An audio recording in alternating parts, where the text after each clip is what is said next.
Buenas noches a todos. Es para nosotros un placer contar con ustedes. Bienvenidos a este que es su espacio. Realmente es un gusto contar la noche de hoy con su compañía. Agradecemos profundamente el tiempo que cada uno de ustedes nos está otorgando al conectarse. Para el Batrón es un gusto enorme, además contar con la colaboración del doctor Gabriel Carvajal Valdí en el abordaje de este tema que nos reúne el día de hoy, la ultrasonografía en el punto de atención, en el tratamiento del dolor y en el soporte oncológico. Muchos de ustedes sé que ya de previo conocen el trabajo y la trayectoria del doctor Carvajal.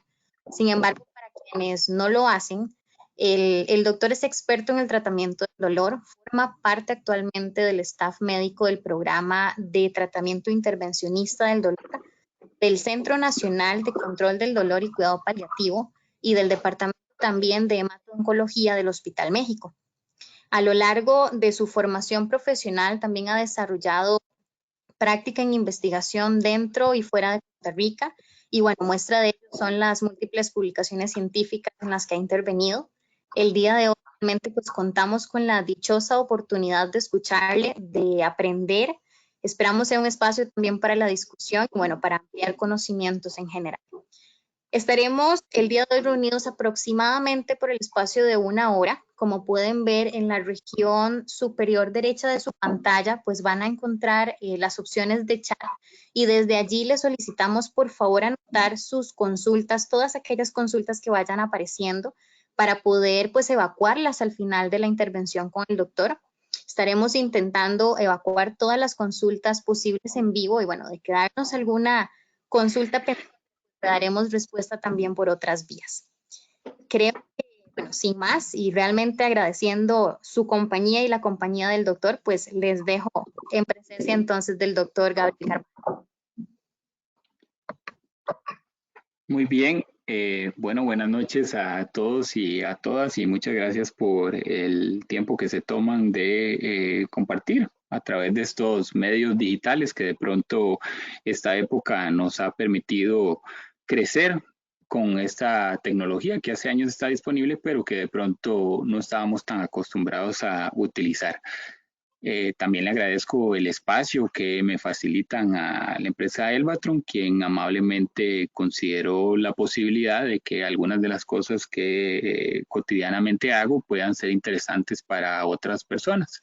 Así que les he preparado una charla breve dirigida a un público amplio en la que vamos a hablar sobre ultrasonografía en el punto de atención en tratamiento del dolor y soporte oncológico, que son las dos prácticas profesionales que mantengo cotidianamente.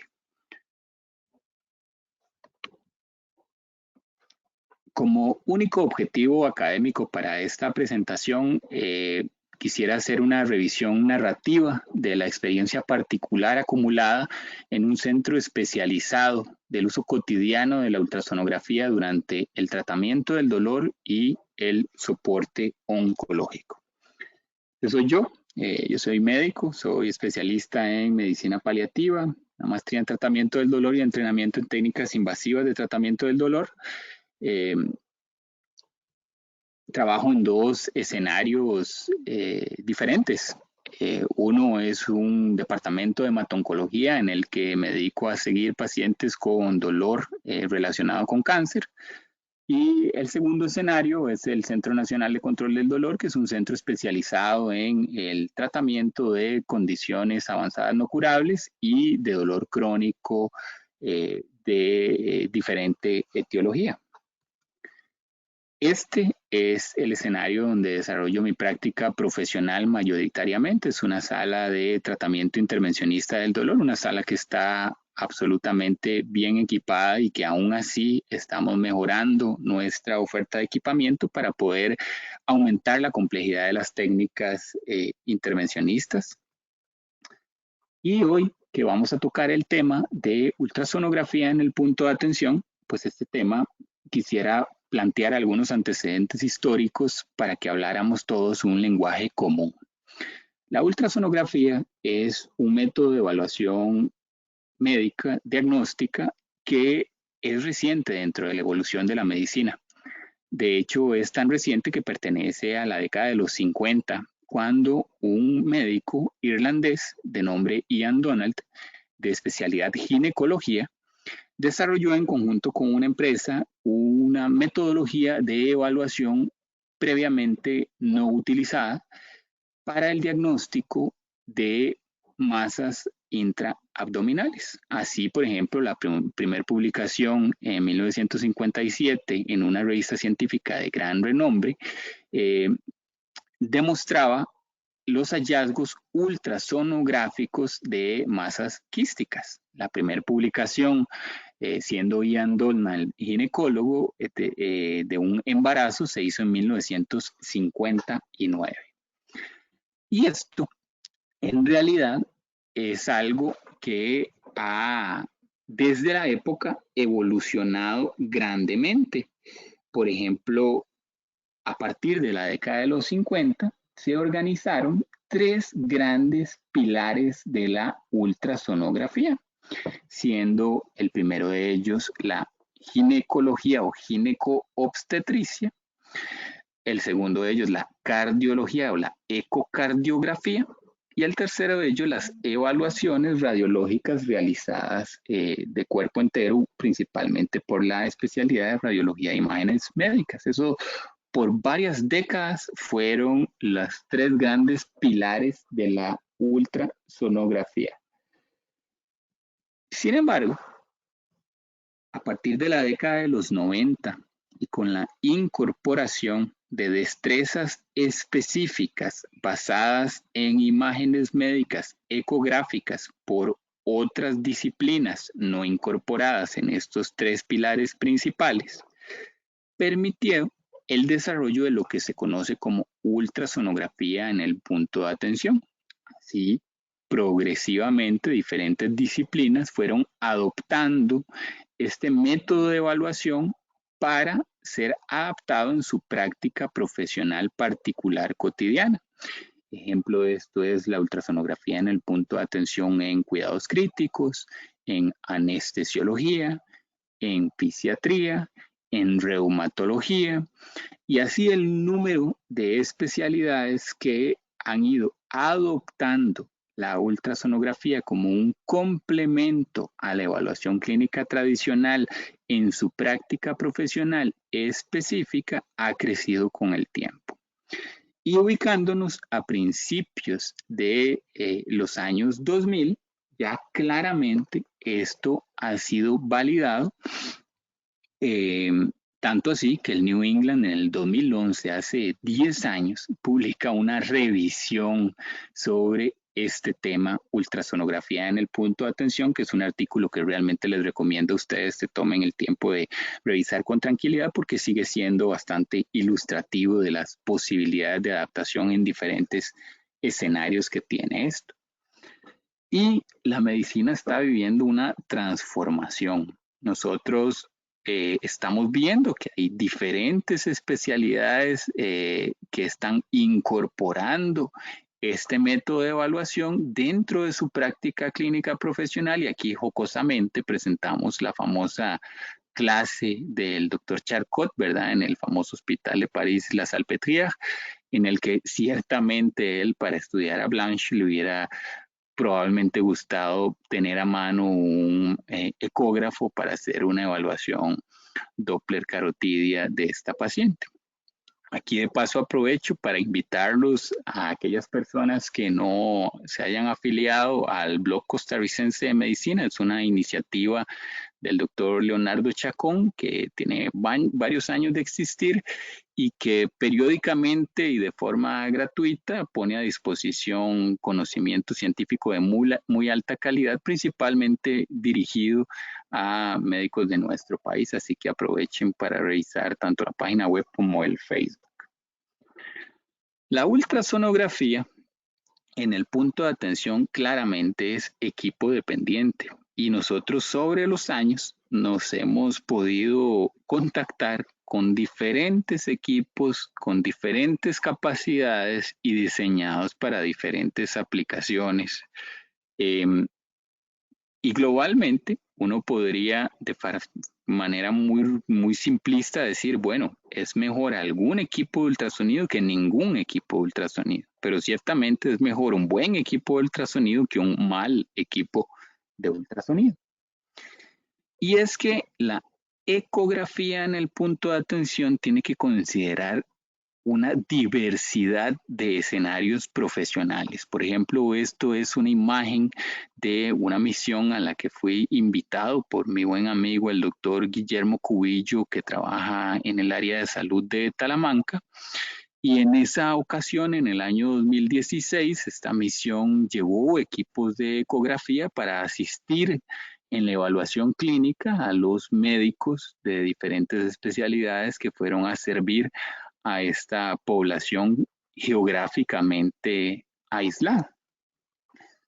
También diferentes equipos de ecografía se pueden utilizar en escenarios de muy alta complejidad, como por ejemplo este centro oncológico al oeste de París en el que me entrené, un centro dedicado a la atención moderna del cáncer. Y globalmente podemos decir que hay dos grandes categorías de equipos, si se quiere ver de una forma muy simple, equipos de ecografía intrahospitalarios y equipos que están más adaptados a la atención extrahospitalaria. Entonces, un equipo debería estar adaptado a las necesidades específicas del clínico para la población que él particularmente atiende. Esta imagen es parte del equipo con el que trabajo, el equipo de profesionales con el que tengo el placer de trabajar todos los días en el Centro Nacional de Control del Dolor y Cuidados Paliativos. Y algo que les puedo asegurar es que no hay equipo de ecografía o tecnología que valga el estar bien acompañado con profesionales de alta calidad como todas estas personas. Vamos a empezar por hablar de lo que más frecuentemente hacemos en el Centro Nacional de Control del Dolor y Cuidados Paliativos, que es el tratamiento intervencionista del dolor, la primer gran categoría de aplicaciones para la ecografía que damos en la cotidianidad. Hay que entender que el tratamiento intervencionista del dolor moderno se basa fundamentalmente en la realización de procedimientos percutáneos en los que la cánula, la aguja, el catéter o algún dispositivo fundamentalmente se coloca en un sitio anatómico con precisión y para ser precisos se requiere el uso de imágenes médicas en tiempo real. Típicamente los procedimientos en tratamiento intervencionista del dolor en un centro de dolor utilizan fluoroscopía y ecografía para guiar sus procedimientos. Y como método complementario, en ocasiones utilizamos un estimulador de nervios. Rara vez, aunque es muy válido para ciertas aplicaciones que más adelante podemos conversar, se pueden utilizar métodos como la tomografía para guiar algunos procedimientos, en particular en lesión de la cadena simpática toracolumbar. Este es el tipo de disposición que tendría un profesional a la hora de hacer procedimientos intervencionistas para tratamiento del dolor. Fundamentalmente son técnicas percutáneas en las que el médico está viendo al paciente, viendo la pantalla y en tiempo real colocando con precisión una aguja, una cánula, un catéter. Por supuesto, todos estos procedimientos deben realizarse de una forma estrictamente limpia y para esto seguimos la técnica aséptica y para esto tenemos que asegurar que el ecógrafo, tanto el transductor como el cableado, no entren en contacto con el campo de procedimiento o con el paciente. Para esto hay que tener material específico como fundas estériles, como gel de ultrasonido estéril, que nos permita asegurar un procedimiento de alta calidad y reducir al mínimo el riesgo de complicaciones infecciosas. Y ahora vamos a revisar algunas de las técnicas que más comúnmente ofrecemos en tratamiento intervencionista del dolor. Como ustedes podrán imaginarse, dado que el dolor crónico lumbar es una patología de muy alta prevalencia, probablemente lo que más hacemos en el Centro Nacional de Control del Dolor son procedimientos para control del dolor del esqueleto axial. Y para esto, los procedimientos más frecuentemente ofrecidos, dependiendo de la presentación clínica, son bloqueos del ramo medial, infiltraciones de la articulación sacroiliaca, infiltraciones facetarias, bloqueos del plano del erector espinal, infiltraciones epidurales. Usualmente, tomando en cuenta que el esqueleto axial es una estructura ósea, difícilmente vamos a esperar que la ultrasonografía tenga un papel predominante en esto. Las técnicas asistidas por imágenes tradicionalmente requieren el uso de rayos X de radiología, como en este caso, fluoroscopía de arco en C, para colocar con precisión nuestras agujas o cánulas. Y esto es lo que típicamente hicieron los médicos durante muchas décadas antes del auge de la ultrasonografía más reciente. Utilizar un arco en C para, mediante toma de imágenes intermitentes o continuas en algunos casos, colocar con precisión una aguja, por ejemplo, en esta infiltración sacroiliaca en la que se está colocando, una aguja precisamente en la articulación para infiltrar anestésico local y esteroides en un paciente con un dolor de origen sacroiliaco. Sin embargo, muchas de las técnicas que por décadas se realizaron utilizando fluoroscopía exclusivamente, hoy en día las podemos realizar igual o mejor utilizando ecografía. Por ejemplo, esta sería una vista muy similar a la que estábamos viendo previamente con la fluoroscopía, solo que utilizando ecografía, un transductor convexo que nos permite detectar la articulación sacroiliaca. Y ahí podemos con precisión colocar la misma aguja y la misma medicación. Simplemente son dos métodos para evaluar una misma estructura anatómica, con la limitante que una de ellas implica radiación para el paciente y radiación dispersa para el clínico que realiza el procedimiento y el personal que lo acompaña. Otra gran categoría de procedimientos de tratamiento del dolor que con frecuencia realizamos son las infiltraciones musculoesqueléticas, infiltraciones de bursa subacromio subdeltoideas, infiltraciones de bursa suprapatelar, de articulación coxofemoral, infiltraciones diversas que buscan ofrecer un alivio transitorio del dolor en patología musculoesquelética crónica, usualmente degenerativa. Para esto, ciertamente la ultrasonografía tiene una enorme ventaja y es precisamente su capacidad de permitirnos visualizar la anatomía muscular tendinosa y la anatomía vascular de una zona específica, cosa que la fluoroscopía ciertamente tiene limitaciones más allá de permitirnos visualizar la anatomía ósea y en las imágenes en tiempo real con contraste delinear la anatomía vascular. Muchas veces no se va a requerir una asistencia ecográfica para realizar un procedimiento o para establecer si un paciente tiene una patología musculoesquelética. Por ejemplo, en este caso, es bastante evidente clínicamente que este paciente tiene un derrame articular en su rodilla, pero no siempre es tan evidente y no siempre va a ser fácil hacer los procedimientos utilizando reparos anatómicos. Por ejemplo, en este caso, vemos unas rodillas de una mujer de edad adulta con artrosis patelofemoral y tibiofemoral, con una obesidad y simplemente los reparos anatómicos usuales en ella tienen cierta limitación. Entonces, la ecografía nos puede permitir, como en este caso, establecer dónde está la bursa suprapatelar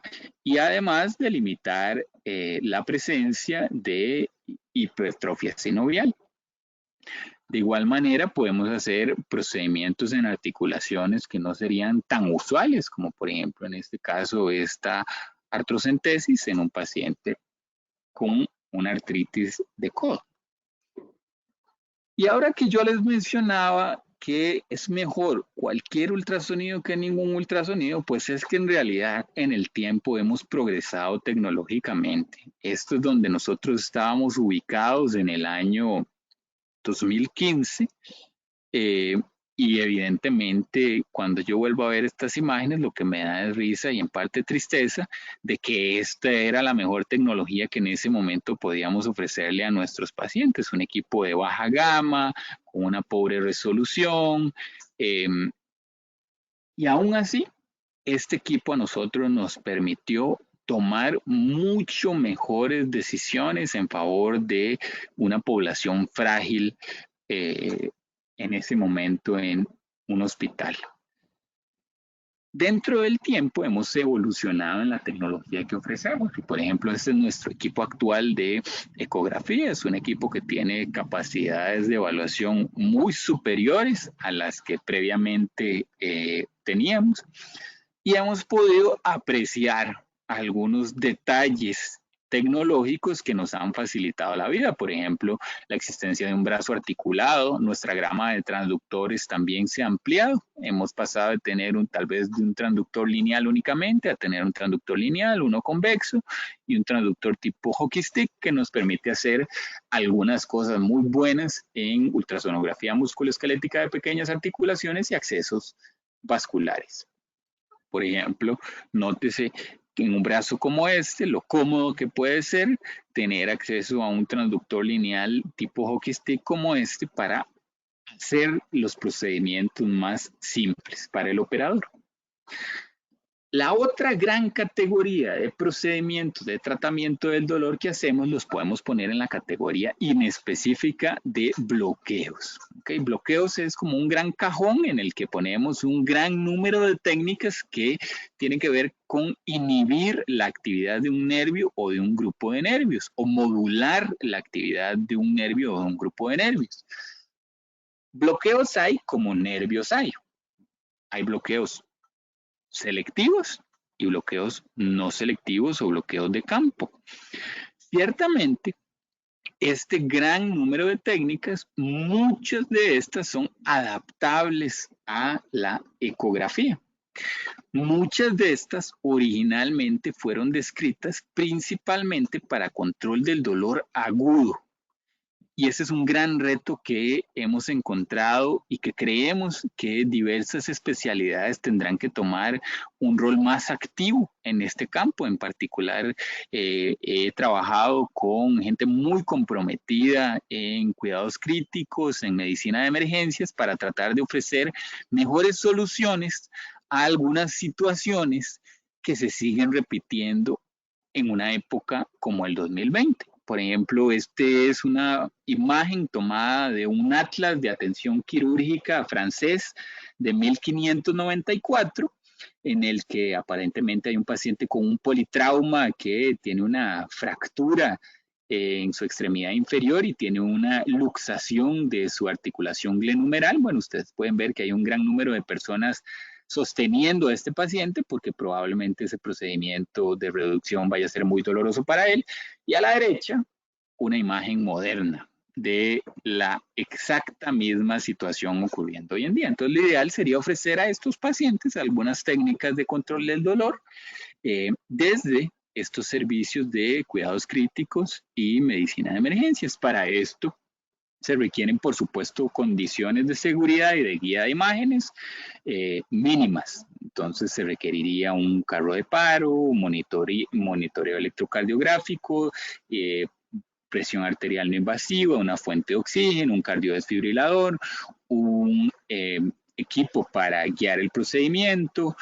Y globalmente son cosas que se encuentran en muchas salas de emergencias y de cuidados críticos, así que invito a mis colegas a desarrollar más este campo en el país.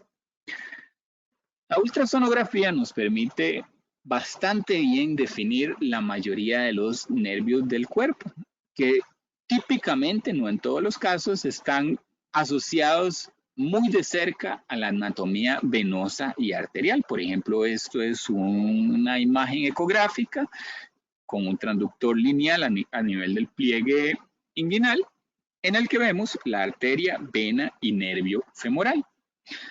Y el bloqueo de nervio femoral es una técnica que hace décadas fue descrito para tratar el dolor vinculado a fracturas de cadera. Es una técnica que ha sido ampliamente utilizada en otras regiones del mundo para dar mejor control del dolor de fracturas de cadera.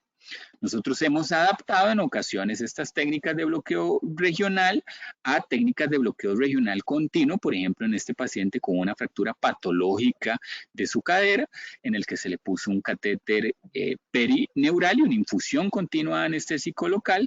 En el entretanto se podía ofrecer una resolución quirúrgica a su dolor, lo cual pasó más de una semana antes de que esto fuera posible, pero por dicha el paciente estuvo aliviado en ese periodo de tiempo.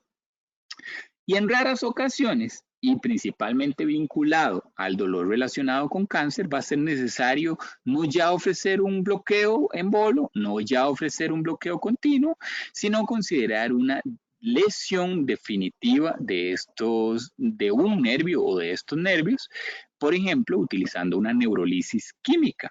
Este es un artículo que publicamos en el Journal of Pain of Symptom Management, en el que es la primera descripción de una neurolisis de nervios dorsales del pene para un paciente con un priapismo maligno. Para esto, la ecografía fue fundamental para describir la anatomía y colocar con precisión la solución neurolítica junto a los nervios dorsales del pene.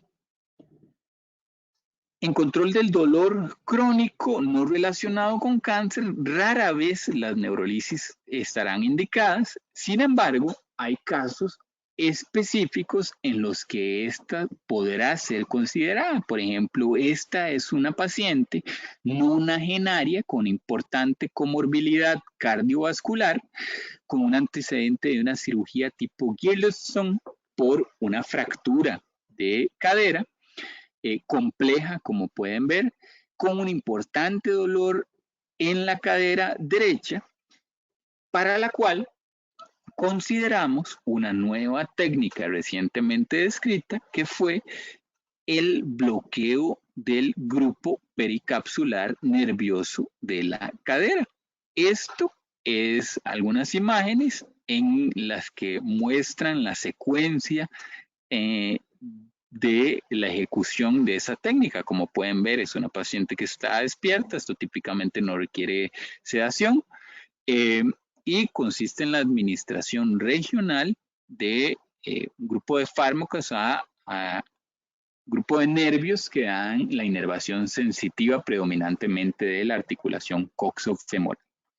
Bueno, este es el resultado del óptimo control del dolor en esa misma paciente. Como pueden ver, una paciente con dolor jamás toleraría esta movilización de la cadera. En el caso de ella fue perfectamente tolerable. Y a posteriori se optó por ofrecer una neurolisis, y estos son los resultados 2 meses posterior al procedimiento. Es decir, un procedimiento que fue eficaz, que le permitió a ella retomar su posición sentada en su silla de ruedas y regresar a lo que la normalidad cotidiana para ella era de previo. Esto, por supuesto, lo publicamos con buen amigo anestesiólogo, el doctor Andrés Rocha Romero. Se publicó en la revista canadiense de anestesiología. Fue la descripción del bloqueo neurolítico del grupo pericapsular nervioso. Y desde entonces hemos tenido algunos casos de pacientes con fracturas de cadera, dolor severo, en quienes lamentablemente no se podía optar por una técnica quirúrgica, usualmente por un estado de fragilidad del paciente. En ocasiones, la ultrasonografía la utilizamos acompañada de imágenes radiológicas con fluoroscopía. Nosotros no creemos que ambos métodos compiten, sino que en ocasiones serán un perfecto complemento para tener una mejor calidad de imagen. El otro tipo de procedimientos que realizo con frecuencia son los procedimientos de neuromodulación implantable mediante dispositivos, ya sea de infusión intratecal o de estimulación medular, para los cuales cada uno tiene indicaciones específicas. Sin embargo, esta técnica que he investigado en detalle, y estas son algunas de las publicaciones que he tenido sobre los años, tanto en el Congreso de la Sociedad Americana de Anestesia Regional, en el Congreso de la Sociedad Internacional de Neuromodulación, en la revista Anesthesia and Analgesia, hemos logrado entender que esta técnica, que exige para su correcta implantación el uso de fluoroscopía arco en C en tiempo real para la óptima colocación del catéter, pues igual esta técnica se puede nutrir de la ecografía en el seguimiento. Básicamente, por ejemplo, esto es el momento en el que implantamos un dispositivo de infusión intratecal para control del dolor refractario en un paciente con dolor relacionado con cáncer. Como pueden ver, hay un dispositivo implantado en la pared abdominal anterior, una tunelización, el catéter intratecal avanzado al nivel concordante con la descripción específica del dolor del caso.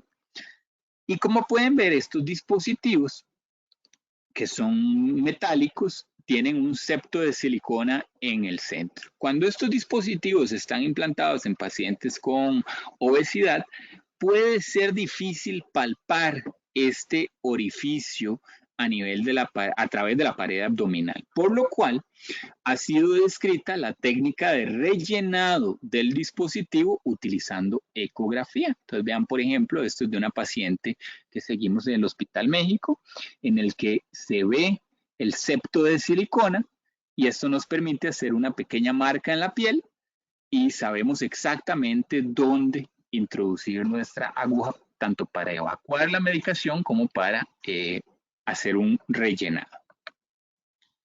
La otra gran categoría de técnicas para control del dolor son las técnicas de ablación por radiofrecuencia o neurotomía por radiofrecuencia. La radiofrecuencia es una técnica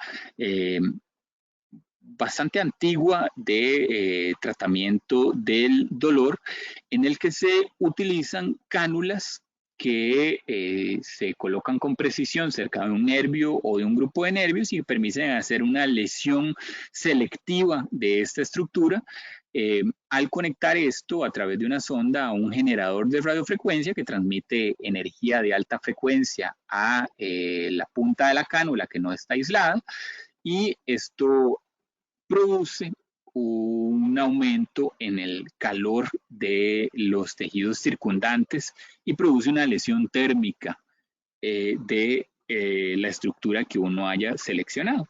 Esto, por ejemplo, es la realización de una neurotomía por radiofrecuencia de un nervio genicular para tratamiento de gonalgia crónica, en la mayoría de los casos en nuestra experiencia vinculada a osteoartrosis. Técnicas de lesión por radiofrecuencia existen, como nervios sensitivos existen. Entonces, por ejemplo, hay técnicas que han sido descritas para control del dolor de rodilla, para control del dolor de cadera, para control del dolor de pared torácica anterior. Y este es el primer caso de neurotomía por radiofrecuencia realizado en el Centro Nacional de Control del Dolor. Esto fue en el año 2018. Aquí está todo el equipo con el que trabajamos ese día. Aquí en particular en la fotografía destaca el doctor Marco Ferrandino, un buen colega y amigo que en el Centro Nacional de Control del Dolor trabaja cotidianamente. Estas son algunas imágenes de lo que implica para un paciente la realización de esta técnica. Como ustedes pueden ver, es un procedimiento percutáneo puro en el que colocamos con precisión una o varias cánulas A posteriori hacemos unas pruebas electrofisiológicas en las que evaluamos la presencia de una parestesia y la ausencia de contracción motora no deseada. Luego se coloca anestésico local y posterior a esto se coloca nuevamente la sonda para hacer una lesión selectiva de la estructura nerviosa que se haya seleccionado. De nuevo, muchas veces utilizamos la ecografía, pero con frecuencia también nos asistimos de otras modalidades de evaluación por imágenes para ser más precisos. En este caso, de nuevo, con el doctor Marco Ferrandino, aquí realizando una ablación por radiofrecuencia de nervios geniculares. De hecho, quisiera invitarlos a revisar este texto que publicamos a final del año pasado con varios colegas de Hospital Clínica Bíblica, el doctor Roberto Rodríguez Miranda, el doctor Rodrigo Benavides, el doctor Marco Ferrandino y mi persona. Hicimos una revisión extensa en la que estudiamos las principales publicaciones vinculadas a las técnicas de ablación por radiofrecuencia más comunes, y me parece que es una lectura accesible y bastante interesante para quien quisiera familiarizarse con este gran grupo de técnicas. Otra de estas técnicas que tradicionalmente se realizaba con fluoroscopía es la radiofrecuencia de nervio supraescapular para control del dolor en omalgia crónica. El nervio supraescapular es un nervio mixto que da la inervación sensitiva de los 2 tercios posteriores de la articulación glenohumeral. También da la inervación motora del músculo supraespinoso e infraespinoso. Bueno, una técnica descrita es la estimulación por un tipo específico de radiofrecuencia que vamos a llamar radiofrecuencia pulsada, que nos permite ofrecer un tratamiento del dolor en el mediano plazo en algunos casos complejos. Si bien es cierto, tradicionalmente utilizábamos la fluoroscopía para buscar la escotadura escapular, también podemos utilizar la ecografía para visualizar esa misma escotadura, visualizar la señal Doppler de la arteria y vena supraescapular que pasan por debajo del ligamento transverso de la escápula y colocar ahí con precisión nuestra cánula para hacer una prueba de estimulación. Y como les mencioné, el nervio supraescapular es un nervio mixto. En este caso vamos a tener una respuesta motora de contracción del músculo supraespinoso. En aquellos casos en los que rara vez se considera una técnica de ablación por radiofrecuencia una técnica aceptable, en particular en pacientes con capsulitis adhesiva o con muy pobre movilidad de la extremidad, podemos considerar una ablación convencional, pero la mayoría del tiempo ofrecemos una radiofrecuencia pulsada para ofrecer un buen balance entre alivio del dolor sin tener pérdida motora vinculada a lesión irreversible del nervio supraescapular. Técnicas en control del dolor visceral, como por ejemplo el bloqueo de ganglio estrellado, la neurolisis del plexo hipogástrico superior, la neurolisis de ganglio en par, tradicionalmente se realizaban utilizando ya sea fluoroscopía o tomografía. Sin embargo, han sido descritos abordajes con guía ecográfica que se pueden utilizar siempre y cuando la anatomía del paciente sea favorable. Esto es algo que debería analizarse al caso por caso, pero ciertamente existen publicaciones en las que se describen estas técnicas por guía ecográfica. En dolor de cabeza y cuello, hay técnicas como la neurotomía de ramas superficiales del nervio trigémino o de nervio occipital mayor, nervio occipital menor, que se pueden considerar y para las cuales la ecografía es perfectamente utilizable como guía para los procedimientos. Aquí me permito hacer una pausa y quisiera invitar a todos a que apoyen a este artista nacional que es un gran amigo mío y que es bastante conocido ya. Sergio Guillén es un artista, es un pintor joven graduado con honores de la Universidad de Costa Rica y que tiene una maestría en ilustración de la Universidad de las Artes de Londres, y ciertamente creo yo que debería ser más conocido. Así que ahí les dejo el contacto de Sergio por si quisieran revisar algunos de sus trabajos. Separándonos ahora del tratamiento intervencionista del dolor, vamos a hablar de la segunda gran vertiente en la que hemos encontrado utilidad para la ultrasonografía en nuestra práctica profesional. Y vamos a hablar de esa gran categoría de soporte oncológico. Soporte oncológico en Costa Rica implica diversidad de escenarios. Costa Rica es un país de muchas asimetrías, como casi todos los países de América Latina, y vamos a poder encontrar escenarios rurales, vamos a poder encontrar escenarios urbanos y escenarios de atención intrahospitalaria, y cada uno requiere adaptaciones específicas a cada entorno.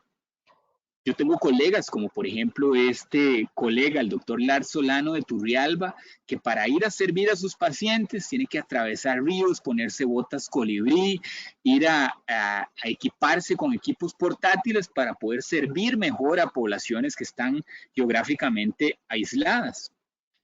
Tradicionalmente, los médicos llevan tecnología limitada cuando van a hacer visitas domiciliares. Estas son las herramientas que típicamente utilizan: un estetoscopio, un esfigmomanómetro, un oxímetro, y básicamente llevan sus ojos, su nariz, sus manos y su cerebro, y con eso tienen que resolver casos que muchas veces son complejos, porque la enfermedad subyacente que lleva al deterioro funcional típicamente es una enfermedad compleja de manejar. Así que nosotros hemos hecho esfuerzos por tratar de llevar a poblaciones vulnerables algunas innovaciones tecnológicas para poder servir mejor. Esto es algo que hace años el doctor Cubillo ha hecho. Enhorabuena, para poder servir mejor a una población muy importante que vive en una región muy aislada de nuestro país, y por dicha existen soluciones tecnológicas que pueden acompañar al clínico en el proceso de la toma de decisiones. Dos grandes vertientes van a haber en el soporte oncológico. Vamos a hablar de aplicaciones diagnósticas en el punto de atención y procedimientos en el punto de atención. La Red Nacional de Clínicas de Control del Dolor y Cuidados Paliativos de la Caja Costarricense de Seguro Social es una red robusta. Es una red que ha recibido premios internacionales y que desde hace años se reconoce como uno de los mejores de América Latina. Es una red de un entretejido de 57 unidades de control del dolor y cuidados paliativos, ubicadas a lo largo y ancho del país, ubicadas en el primer, segundo y tercer nivel de atención, que permite ofrecer atención del dolor y cuidados paliativos básicos a la casi totalidad de la población costarricense.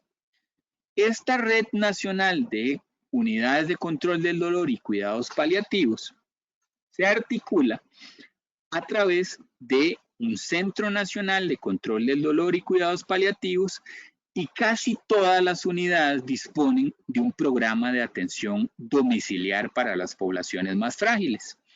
El programa más grande del país es el programa del Centro Nacional de Control del Dolor y Cuidados Paliativos, que actualmente sigue a casi 600 pacientes activamente en un programa de visita domiciliar. Cuando uno ve una unidad de control del dolor y cuidados paliativos, muchas veces la consulta externa únicamente representa la punta del iceberg, porque en la mayoría de los casos el programa de atención extrahospitalaria y de proyección a la comunidad suele ser muy importante, y complejo. Claro, para este entorno específico de atención extrahospitalaria se requieren equipos adaptados a ese entorno, equipos que tengan ciertas características que los diferencian de los equipos más adaptados a la atención intrahospitalaria, como facilidad de uso, como portabilidad, como duración de la batería, resistencia a caídas, golpes y líquidos, calidad de la imagen, soporte técnico, garantía, garantía de los transductores y, por supuesto, precio por unidad cuando se tiene que pensar en adquisiciones institucionales para una red de varias decenas de unidades de control del dolor y cuidados paliativos. Entonces ustedes podrán ver que dependiendo de la aplicación ultrasonográfica que se desee, pues así tendrá que ser la tecnología que se adquiera. Esto tampoco es tan nuevo en nuestro país. Por ejemplo, esta es la doctora Carol Villalobos, una colega muy querida que trabaja en este momento en el Hospital México y que desde el año 2016 en una zona rural como San Carlos ya utilizaba un ecógrafo portátil para poder asistir a algunas poblaciones frágiles en su domicilio. Por supuesto que tecnológicamente la doctora ha progresado porque así han progresado sus conocimientos y otros colegas que en el país han incorporado tempranamente el uso de estas tecnologías son el doctor Lars Solano, que en el hospital de Turrialba, desde que adquirimos esta tecnología gracias a una donación, pues le es posible llevar en un bulto a través de ríos a escenarios en los que sería prácticamente imposible llevar otro tipo de profesional a la casa del paciente, él puede llevar tecnología. Y esta frase la hemos acuñado para describir justamente la lógica de incorporar tecnología en el seguimiento de estas poblaciones frágiles. Acompañar con tecnología en casa para poder tomar mejores decisiones en favor de personas que normalmente no estaban teniendo acceso por su fragilidad a algunas modalidades de evaluación importantes para la toma de decisiones. Por ejemplo, esto se trata de una adulta mayor que tiene ascitis. Esto lo hemos presentado en escenarios académicos muy renombrados. Por ejemplo, esto lo llevó la doctora Villalobos al Congreso ASCO en el 2017 y se presentó nuestro trabajo en zonas rurales cuando ella hizo su servicio social en el Hospital de San Carlos, cuando yo hice mi servicio social como especialista en el Hospital de Turrialba. Y justamente esto es algo que ha sido aplaudido en escenarios internacionales. Vean, por ejemplo, la cobertura mediática que tuvo en esa época. Esto que para nosotros hoy el reto es extenderlo a más unidades de control del dolor y cuidados paliativos. Por supuesto, se requiere tecnología adaptada para esto. Por ejemplo, Philips tiene un equipo bastante interesante que es una plataforma que permite una ultra portabilidad y llevar hacia la cabecera del paciente capacidades diagnósticas ecográficas. ¿Para qué? Bueno, aquí cambiamos de población. Aquí no necesariamente estamos hablando de población con dolor. Frecuentemente utilizamos la ecografía en el punto de atención, o mis colegas que se dedican más al soporte oncológico utilizan la ecografía en el punto de atención para evaluar la presencia de ascitis. Por ejemplo, vean este caso del Hospital México, en el que en la zona en la que típicamente en un paciente con cáncer con un abdomen distendido y con el antecedente de ascitis se realizaría una paracentesis, pues en este caso esa zona particular está ocupada por tumor, por lo cual la tecnología permite encontrar y detectar tempranamente algo que si no se detectara podría llevar a graves complicaciones si se realizara el procedimiento a ciegas. Y todos los días en ese hospital, esta doctora realiza evaluaciones para hacer paracentesis. Está desarrollando un nuevo proyecto que se llama Clínica de Ascitis, que permite evaluar pacientes y tomar decisiones para evacuar o no evacuar y decidir el tipo de procedimiento o de catéter adaptado al seguimiento de estos pacientes, usualmente portadores de algún cáncer subyacente. Para realizar procedimientos de alta calidad, tomar muestras diagnósticas o realizar evacuaciones supervisadas por imágenes. De igual manera, la realización de las toracentesis que previamente realizábamos utilizando únicamente radiología convencional y la semiología, hoy en día estas evacuaciones son realizadas en tiempo real o con técnica diferida, utilizando la ecografía para evaluar la presencia de derrame pleural y tomar decisiones respecto a ya sea la evacuación únicamente o la colocación de drenajes pleurales de diferentes tipos. Finalmente, la última categoría de procedimientos que soporte oncológico con frecuencia realizan mis colegas paliativistas es la colocación de catéteres venosos centrales de inserción periférica. Y es que para el paciente con cáncer, los accesos venosos suelen convertirse en un martirio. Si un médico discute con un paciente con cáncer, con frecuencia, uno de los principales temores de sufrir durante el proceso de atención tiene que ver con los accesos venosos.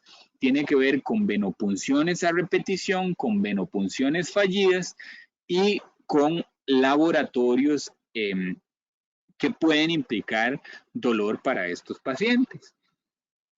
Estos pacientes típicamente dentro de su evolución tienden a tener una disminución en el capital venoso superficial de las extremidades superiores.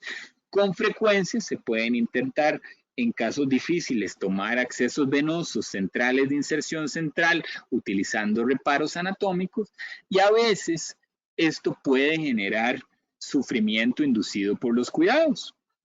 Una estrategia a considerar que hemos tratado de diseminar más como una alternativa para mitigar el dolor inducido por los cuidados son los catéteres centrales de inserción periférica o de sus siglas en inglés, catéteres PICC, que como su nombre indica son catéteres que se colocan a través de una vena periférica, la vena cefálica, basílica, alguna de las venas braquiales y que tienen su punta en la unión cabo-atrial, es decir, es una vía central pero de colocación periférica, un acceso vascular de larga duración, que en este caso, por ejemplo, la doctora Villalobos coloca uno en un paciente. Típicamente, lo que requerimos es un equipo de alta calidad que nos permita delimitar la anatomía vascular, tanto arterias como venas de la zona y nervios de la zona, en este caso el nervio mediano, perfectamente evaluable por ecografía, para seleccionar el sitio óptimo de inserción, la vena que tenga el mejor diámetro posible, para, utilizando técnica de Seldinger modificada, colocar un acceso venoso de larga duración. Estos catéteres hemos colocado o esperamos colocar a final de este año aproximadamente 200 catéteres. Desde el inicio de esto en el 2015 probablemente hayamos implantado unos 500 catéteres y esto es algo que me da mucho gusto saber que hay otros centros hospitalarios de muy buena calidad que lo están haciendo. Lo está haciendo el Hospital de Heredia, lo está haciendo el Hospital San Juan de Dios, lo está haciendo el Hospital México, lo estamos haciendo en el Centro Nacional de Control del Dolor, lo está haciendo el Calderón Guardia y esta técnica está creciendo porque este acceso venoso en manos competentes puede permitir reducir el dolor inducido por los cuidados. Finalmente, quería tomar un tiempo para describir que esto que nosotros hablamos de ultrasonografía en el punto de atención, dijimos, es el pasado, esto no inició hoy, hay amplias revisiones desde hace décadas sobre este tema, es el presente. Es algo que todos los días utilizamos en nuestra práctica profesional para asistir a personas que están sufriendo y que en manos competentes permite tomar mejores decisiones y ofrecer mejor calidad en el proceso de atención, pero también es el futuro, porque estos son nuestros estudiantes de la Universidad de Costa Rica, muchachos que son brillantes, muchachas que son excepcionales y que sabemos que van a ser excelentes clínicos y que van a saber en futuro utilizar esta tecnología para tomar mejores decisiones en favor de sus pacientes. Creo que se cumplió nuestro único objetivo académico, que era hacer una revisión narrativa de la experiencia particular acumulada en un centro especializado del uso cotidiano de la ultrasonografía durante el tratamiento del dolor y el soporte oncológico. Y por supuesto, me pongo a disposición de ustedes en caso de que tuvieran algún comentario. Ese es mi correo electrónico, ahí tienen mi Twitter. Y quisiera saber si algunos de ustedes tienen preguntas, me las pueden hacer llegar por este medio o a través del correo electrónico.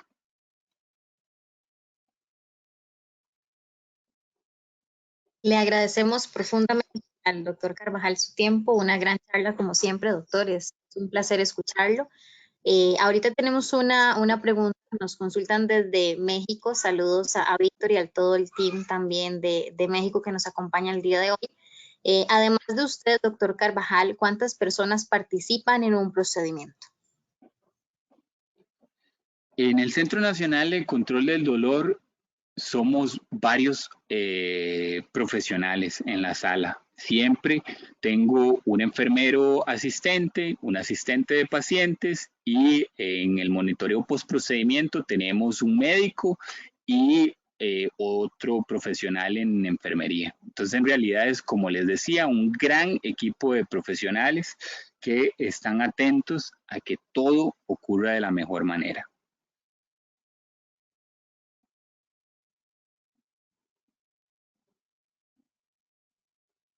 Muchas gracias, doctor. No sé si contamos con alguna otra duda de parte de la audiencia.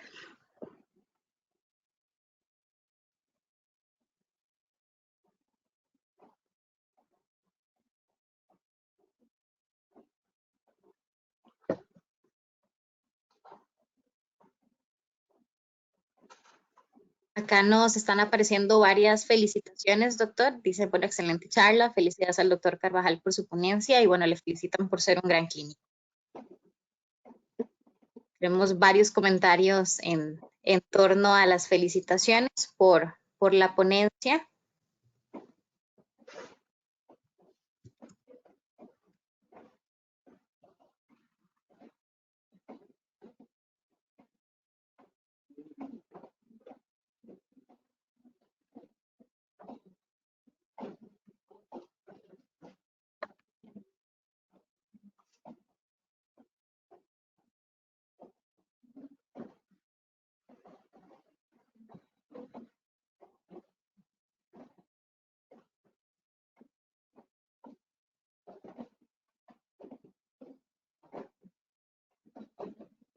Perfecto, pues me parece, doctor, que en términos de consultas, de momento no tendríamos ninguna adicional. De todas maneras, pues les instamos a realizar la consulta que necesiten a través de los diferentes medios que el doctor nos está compartiendo. Nosotros de igual manera, con muchísimo placer, pues estaremos haciéndole llegar consultas adicionales al a su vez, pues como ya les he reiterado el agradecimiento de parte del patrón por su presencia y su conexión el día de hoy, les estamos también haciendo llegar invitaciones para nuestros diferentes webinars. Siempre pues estamos buscando precisamente comunicarlos de forma que ustedes encuentren temas interesantes y que, bueno, puedan participar con nosotros en las diferentes proyecciones que les vamos a estar entregando. Doctor, de verdad agradecerle profundamente el espacio, su tiempo y, bueno, la dedicación que como profesional siempre ha mostrado con sus pacientes y bueno, en la charla simplemente fue un reflejo de eso que muchos de nosotros todos los días podemos ver. Bueno, muchas gracias a todos, que tengan una bonita noche y acuérdense, Sergio Guillén Berrocal. De acuerdo, hasta luego, buenas noches. Buenas noches a todos, muchísimas gracias.